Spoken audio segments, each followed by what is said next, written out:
রাত বাজে 12টা আর এখানে আমার বোন গ্রামের খাঁটি দুধ দিয়ে এক হাঁড়ি পায়েস রান্না করেছে আমাদের জন্য, যাতে সকাল হলে আমাদেরকে সে নাস্তায় দিতে পারে।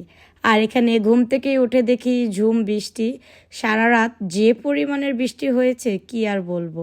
টিনের ঘরে একটা ঘুম দিলাম বৃষ্টির ভিতরে, খুবই ভালো লাগলো। তো সকালবেলা উঠতে উঠতে সে আমাদেরকে পায়েস এবং দই দিল। তো আমরা মিষ্টি খাবারটা খেয়ে নিলাম। তারপর আবারও বৃষ্টি নামা শুরু করলো। এই কিছুক্ষণ পর পর এত বৃষ্টি হচ্ছিল, সেটা দেখে সিনহার পাপ্পা কোনো কিছুতেই আর থামলো না। সে বলল এবার আমি গোসল করেই নিব। তো সে কিছু না বলেই হঠাৎ করে চলে গেল বৃষ্টিতে ভেজার জন্য। তো আমি অনেকবার বারণ করেছিলাম, না সে যাবেই। তারপর ওনার দেখা দেখি আমার বাচ্চারাও আস্তে আস্তে করে টুকু করে সব বের হয়ে গেল বৃষ্টিতে ভেজার জন্য। আর এইদিকে সিনহার পাপ্পার কাণ্ড দেখেন, সে এক লাফ দিয়ে গাছে উঠে গেছে পেয়ারা পাড়ার জন্য, পেয়ারা গাছে। তো আমি বলতেছিলাম এই বৃষ্টির ভিতরে পিছলে পা পিছলে পড়ে যাবে। সে বলল না, আমার অনেক অভিজ্ঞতা আছে, এই দেখেন কত উপরে উঠে গেছে। আর এখানে সে পেয়ারা দিচ্ছিল আর এখানে আমার বাচ্চারা সেটা নিয়ে আসছিল। তারপর এক ঝুড়ি ভর্তি সিয়াম পেয়ারা নিয়ে এসেছে। এখন এগুলোকে সে ভালোভাবে দেবে। আসলে গ্রামের পরিবেশটা আমার বাচ্চারা খুবই এনজয় করেছে, যেহেতু এই পরিবেশটা ওরা আগে কখনো দেখেনি বা পায়নি, বিশেষ করে সিয়াম।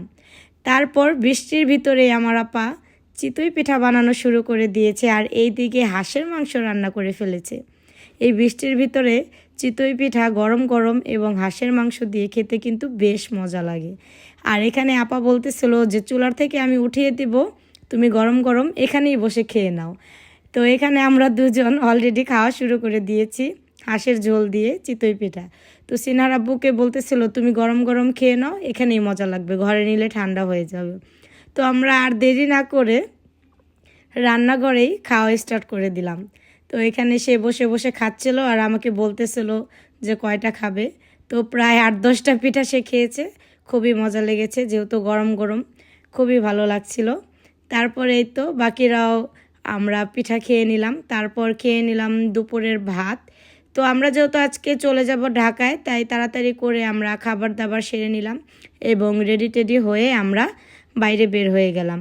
তো এখানে ছিল বৃষ্টি, বৃষ্টির কারণে আমাদের যে অটো সেটা আসতে লেট হচ্ছিল, তাই এখানে আমরা বাইরে ওয়েট করতেছিলাম। তো কিছুক্ষণ এখানে অপেক্ষার পর আমাদের অটো আসবে, সেটা আমাদেরকে নিয়ে যাবে একদম সোজা শরীয়তপুর নাওডোবা।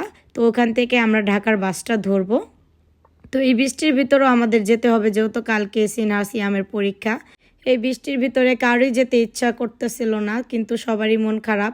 সবাই আরও চাচ্ছিল যে আরেকটা দিন থেকে যাওয়ার জন্য, কিন্তু ওদের পরীক্ষার জন্য আমরা পারিনি। সেজন্য এই বৃষ্টির ভিতরেই আমরা রওনা দিয়ে দিলাম। আর গ্রামের পরিবেশটা দেখতে খুবই ভালো লাগে। তো এই যে দেখেন রাস্তাটা কত সুন্দর, আর এখান দিয়ে আমরা অটোতে যে সুন্দর একটা ঠান্ডা বাতাস, গ্রামের পরিবেশটা চারপাশটা আসলেই দেখতে খুবই সুন্দর লাগে। এই রাস্তাগুলো কিন্তু বেশ ভালো লাগে। যখন আমরা যাচ্ছিলাম তো আমরা চারোদিকে দেখছিলাম পানি থই থই করছে এবং সাথে ছিল গুঁড়ো গুঁড়ো বৃষ্টি। আর এখানে আমাদের অটোটা থামিয়ে বাচ্চারা কিছু কেনাকাটা করে নিল। তারপর নাওডোবা থেকে আমরা বাসে উঠে গেলাম। এখন আমরা সোজা চলে আসছি ঢাকায়। তো আল্লাহ হাফেজ। আশা করি আপনাদের সবার কাছে আমাদের ভিডিওটা ভালো